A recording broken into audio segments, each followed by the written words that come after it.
Tonight's the night the Sabres officially add Rasmus Dahlin to their team when they select him first overall. From there, plenty of questions surrounding the rest of the roster. Let's head on down to Dallas, where our Greg Vorst continues our NHL draft coverage inside American Airlines Center. Greg, you heard from General Manager Jason Botterill earlier this morning. What type of sense did you get about what's in store beyond Dahlin this evening? That's right. We'll put Dahlin to bed. He will be the first overall pick.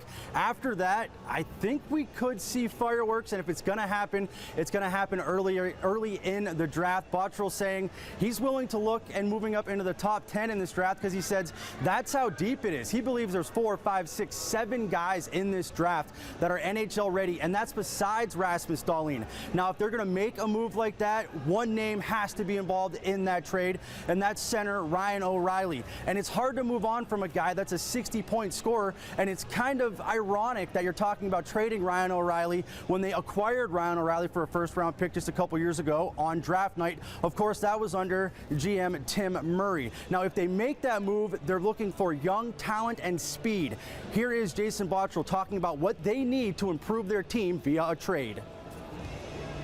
Just in general, our team does have to get faster, and I've talked a lot about it's bringing players in that can physically skate faster, and it's also getting the coaching staff and the players on the same system to play faster. I think just if we move the puck quicker up to the forwards, a team just looks faster altogether from that standpoint. But yeah, it's something that we've certainly focused in on our amateur staff and our pro staff and different trade options of trying to bring some more speed to our lineup.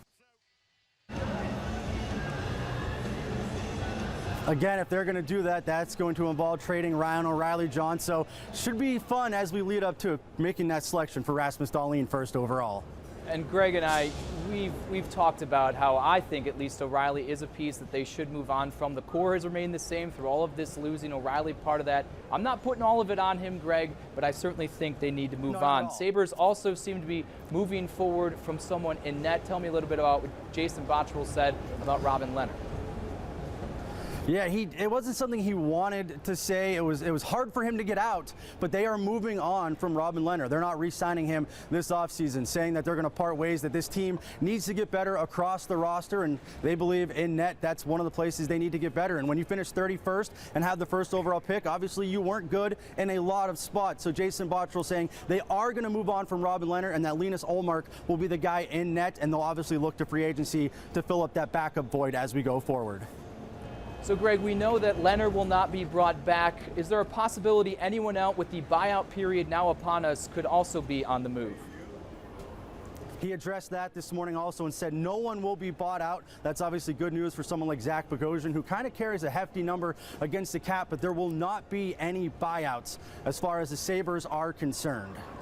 All right, Greg, thanks for all that coverage down there in Dallas, and we'll have much, much more from Greg at American Airlines Center through the evening as the Sabres are all but expected to draft Rasmus Dahlin. That'll do it for this half hour of Spectrum News Sports. I'm John Scott. I'll see you in 30 minutes.